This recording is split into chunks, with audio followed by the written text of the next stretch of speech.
여러분 안녕하세요. 반갑습니다. KNL 기능의학TV 김강원입니다. KNL은 내 건강, 가족 건강을 지키기 위해 노력하는 여러분을 응원합니다.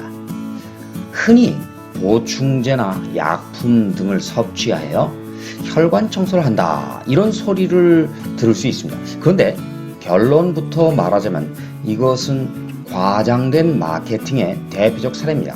만약 혈관 청소가 가능하다고 한다면 시술 후에도 평생 약을 복용해야 하는 불편을 감수하면서까지 스텐트 시술 이거 받을 이유가 있을까요? 자, 여기 그림을 한번 보시죠. 여러분들 이 그림을 이렇게 보시면 이거 심장 그림입니다. 심장을 둘러싼 이 혈관들 여기 나타낸 거 이거 보이시죠? 이 혈관이 만약에 막혔다. 심장마비가 올 수 있겠죠. 그러면 혈관이 막혀 응급실을 찾는 환자들은 운이 안 좋아온 게 아니라 오히려 운이 좋은 겁니다. 왜 그렇게 얘기하느냐? 단순히 막힌 혈관에 대한 응급조치로 끝낼 문제가 아니라 이런 증상이 온몸에서 진행되어 있으니 각별한 관리가 필요하다. 이런 우리 몸의 강력한 경고이기 때문이죠. 응급조치 후에도 관리를 하지 않으면 대부분 5년을 주기로 응급실을 찾게 되고 결국 사망하게 됩니다. 만일에 혈관 청소가 가능하다면 이런 문제가 생길 리가 없겠죠. 이렇게 사망하는 환자는 있을 수가 없을 겁니다. WHO가 지정한 주요 4대 만성질환이라는 게 심혈관 질환, 암, 당뇨, 만성 폐질환 이런 건데, 근데 여기서 가만히 보시면 심혈관 질환이나 당뇨 이것은 결국 사망에 이를 때 이 당뇨 합병증 즉 심혈관 질환으로 사망하게 된다는 얘기죠. 그래서 당뇨로 인한 주요 사망 원인이 저혈당 쇼크가 아니라는 겁니다. 자, 그러면 혈관을 막는 주요 물질이 뭔지 그거에 대해서 알아보기로 하겠습니다. 여러분들 콜레스테롤 그러면 어떤 이미지가 떠오르죠?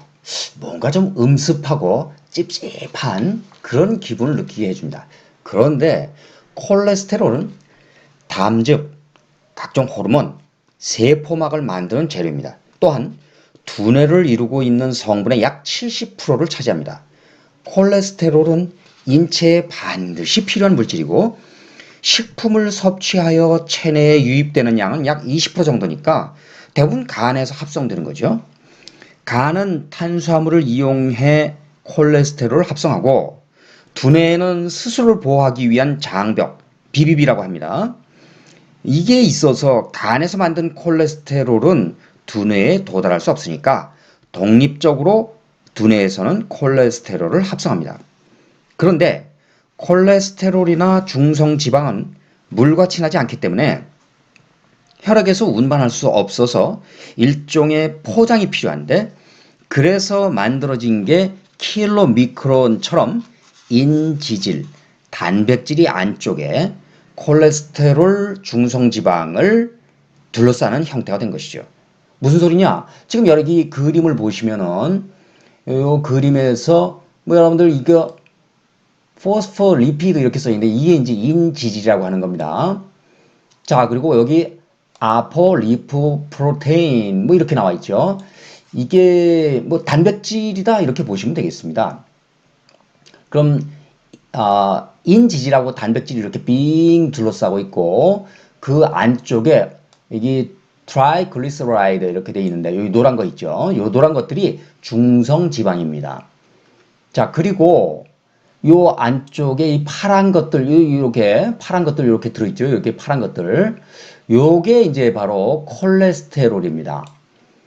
자, 그러면 콜레스테롤과 중성지방을 인지질, 이 세포막 이루는 성분인데 인지질과 단백질 이런 것들이 둘러싼 이런 형태, 이런 것들을 이제 킬로미크론 이렇게 부릅니다. 지금 여기서 보시면 알 수 있겠지만은 여러분들 이 킬로미크론과 유사한 형태로 요거는 킬로미크론 렘넌트 이렇게 돼 있죠. 뭐 잔여 지질 계통이라 이렇게 볼 수 있겠습니다. 이 모양새가 다 거의 비슷해요, 이거. 그 다음에 요거는 이제 VLDL이라고 하는 거고, 요것이 IDL, Intermediate Density Lipoprotein 이렇게 돼 있죠. 그 다음에 이게 LDL. 근데, 요게 HDL이고요. 형태의 가장 기본적인 골격은 거의 유사합니다.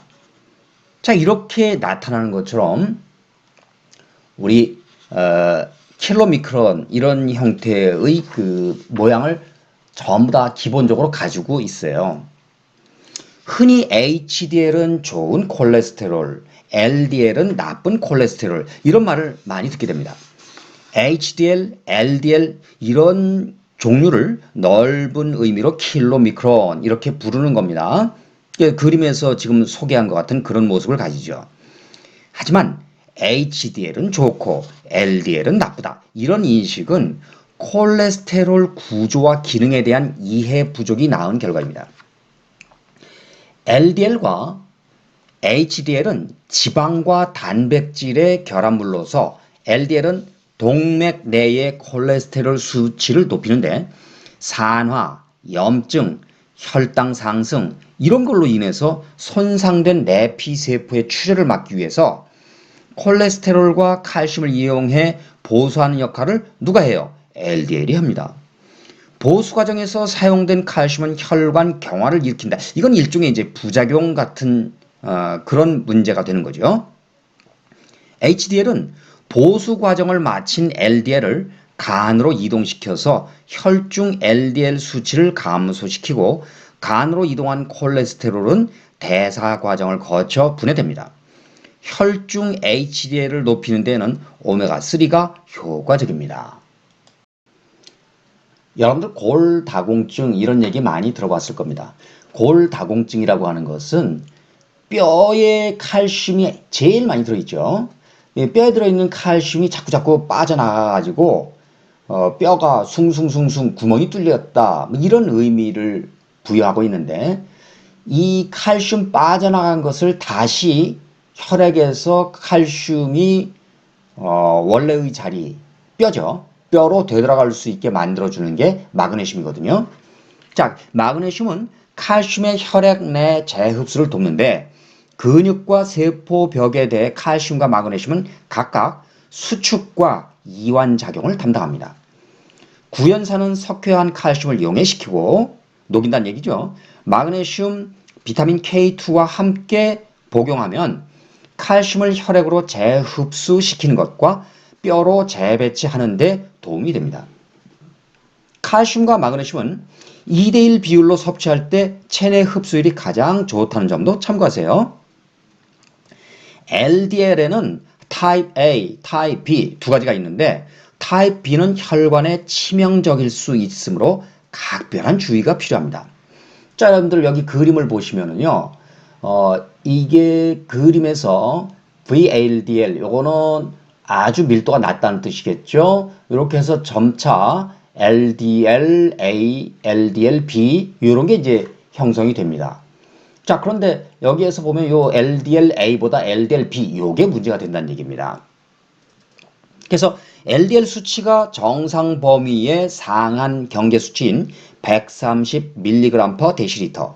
데시리터는 이제 100ml를 의미하기 때문에 100ml당 130mg 이런 정도 내외를 보인다 하더라도 형태가 타입 A라면 혈관에 별다른 해를 입히지 않는데 혈관 내 독소가 있으면 이게 타입 B의 양을 증가시키거든요.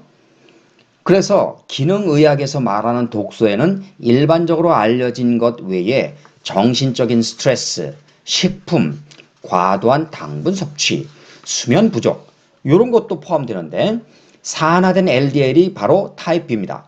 이거는 작고 날카롭고 끈적거려서 혈관벽에 잘 달라붙어서 염증 반응을 일으키기 때문에 복구를 위해 다량의 콜레스테롤이 투입됩니다.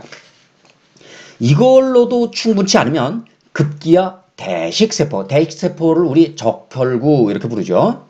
그것까지 투입되는 거죠. LDL이 늘어나는 것은 혈관의 상처 복구를 위해 반드시 필요한 과정이지만 지나치게 많으면 혈관을 막는 원인이 됩니다. 자, 그런데요. 우리 사실 관심이 LDL 여기에 많거든요. 왜냐하면 LDL이 나쁘다고 하니까 LDL이 나쁜 콜레스테롤, HDL은 좋은 콜레스테롤 이렇게 얘기하잖아요. 그런데 LDL과 HDL 이거 양을 합해도 총 콜레스테롤 수치와 차이가 있습니다. 왜 그러냐? 바로 그 차이가 킬로미크론 잔유물, VLDL, IDL 이런 것들에 이제 문제가 있기 때문이죠. 즉 잔여 콜레스테롤로 구성되어 있습니다. 여기 여러분들 그림을 한번 보실까요? 요것은 소장입니다. 소장에서 이제 여기 보면은 킬로미크론 여기 이제 생성이 되고요. 더 나가서 요거는 잔여 킬로미크론 이렇게 됩니다. 이런 것들로 이제 변형이 되면서 우리가 관심이 있는 것은 요거는 리버 간이죠. VLDL 아주 밀도가 낮다는 뜻이고 IDL은 한 LDL과 VLDL 한 중간쯤 된다 뭐 이런 의미인데 우리는 이 remnant cholesterol 그래서 잔여 콜레스테롤 또는 잔여 지단백이라고 하는 여기에 관심이 있어요. 자, 여기 보시면은 HDL과 LDL입니다. 이 둘을 합쳐도 당연히 이 잔여 지단백, 잔여 콜레스테롤 얘네들 때문에 합쳐도 총 콜레스테롤하고 차이가 날 수밖에 없죠. 최근의 연구에 따르면 잔여 콜레스테롤 수치가 심장마비 위험을 예측하는 데 더 유용하다고 합니다. 다량의 탄수화물, 가공식품 등의 섭취로 인해 인슐린 수치가 높아지면 잔여 콜레스테롤 수치도 높아지는데 저탄고지 식단 또는 간헐적 단식을 하게 되면 인슐린과 잔여 콜레스테롤 수치를 낮출 수 있죠. 혈전이 생겨 혈관이 막히면 심근경색이 되면서 심장마비로 이어지는데 이것을 예측하는데 잔여 지단백 또는 잔여 콜레스테롤 이렇게 부르는 이 수치가 더 중요하다는 것입니다. 심장마비와 같은 위험도를 알아보는 다양한 검사가 있습니다. 그러나 검사보다 중요한 것은 식습관, 생활습관, 스트레스 상태를 점검하는 것이죠. 자, 여기 보시면 이거는 어떤 사람이 이게 심장이죠. 이 심장이 일순간 정지된 심장마비 증상 또는 통증 때문에 수그리는 그런 모습이거든요. 자, 그런데 건강해야 행복을 추구할 수 있기 때문에 1차적으로 건강을 추구하는 것은 참으로 중요합니다. 건강을 추구하려면 이제까지 잘못된 생활 습관이 있었다면 이번 기회에 던져버리고 새로이 좋은 생활 습관으로 바꾸는 게 어떠세요? 유기농으로 만들어진 좋은 음식과 꾸준히 몸을 튼튼하게 해주는 운동 습관 이런 것들을 실천하면 자신의 건강과 가족의 건강을 챙길 수 있습니다. 자, 이번 시간은 여기까지 진행하고 다음 시간에는 콜레스테롤 저하제에 대해서 알아보기로 하겠습니다. 안녕.